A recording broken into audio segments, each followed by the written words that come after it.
Inyalo oro ote mar puoch gi pak e namba mar ote machuok ma en 3-6-nono. Kao kamano bende wanyalo tudore e mbui mago mag oganda kama oting'o mano mar Facebook, mbui mar YouTube, kaachiel koda mar Instagram, TikTok kaachiel koda mbui mar X. Nyinga Simfrozo Kinda, jaloko marwa en Wilson Ochuka. Kawachako en ni Momanyi Ashley Kerubo e tilo machielo kendo olombo oganda kod duoko mare maber e penj mar KCSE.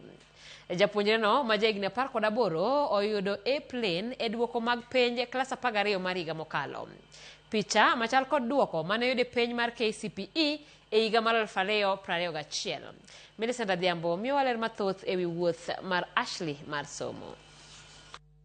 E kinde mane duoko mar penj mar klas 12 ma higa 2025 ne ogol kawuono, ne walimo Momanyi Ashley Kerubo, japuonjre mawuok Riat Kisumu, oparonwa wuodhe ewi duoko mag penj mare are primar nyaka sani koro noyudo duoko mar sekondar. Looking back and contrasting, it's a really nostalgic moment. Kowuok e bedo japuonjre mar ariyo maber kod nyako mokwongo e Kenya mangima e duoko penj mar klas 8 ma 2021. Na moja kati walioibuka wanafunzi bora ni pamoja na Momanyi Ashley Kerubo, mwenye 27 ni mwanafunzi wa makini kule Kibos. Kendo sani chungo grade mar A-plane e duoko mag KCSE ma 2025 oyango ni winjo wach, luoro, kendo kod mijing'o ema osemiye duoko makamago. When I received my results, I felt an extreme sense of elation. I expected to succeed because I knew I had put in the work, because I knew I was praying to God, because I knew I had followed every guideline that was set for success. Ashley wacho ni timo maber e penj okel mana gi grades kende, to ng'eyo ni keto mijing'o kod nyalo ni duto ema medo mor. So excellence will not be defined by some certain brackets or set in some certain parameters, but in itself it just means to be happy of your outcome, because you know that you have put in the work and that you have excelled in basically in what you wanted to achieve.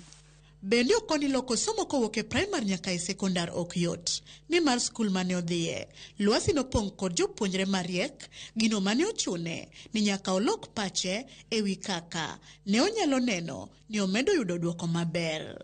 I would say that many people still like to live in the glow that they experienced maybe in KCPE, and KCPE is quite different from KCSE. There's such a big contrast between the two major exams. So when you're going to high school, you have to have a set mentality, a set drive, a focus in you, so that you know as you go into high school, this is what you want to achieve, this is how you'll achieve it, and this is the outcome that you'd want to get. Jonyuol ne Rose kod Godfrey yango ni Ashley en nyathi ma jaluor mohero somo kendo timo nonro ewi gigo motenore kod science. A very excited mother, given her performance. She's been quite consistent in her performance from childhood, and a very disciplined girl, and so the stellar performance that she's exhibited right now. Ashley, she's always had this desire to do some complex engineering things, some science that some of us may not understand. So we feel it's fine if she wants to pursue that. I think she's been looking at a lot of AI. Time she sits in the house, starts doing coding that I don't understand. Ashley nigi gombo mar dhi tiegore e mbalariany mar Stanford kod MIT mondo obed medusa mar mechatronics kaachiel gi astrophysics gi dho ngere. Pursue mechatronics engineering just simply because it combines my passion for designing systems and applying the necessary knowledge that we have in those systems. However, I would still want to pursue astrophysics once I have a good grasp of mechatronics, which I believe lays quite a good foundation. Millicent Adhiambo, Ramogi TV, Kisumu County. Puoch gi pak ne Ashley kuom timo maber e penj madongo ma osetimo nyaka sani. Nyaka Ramogi pod wantiere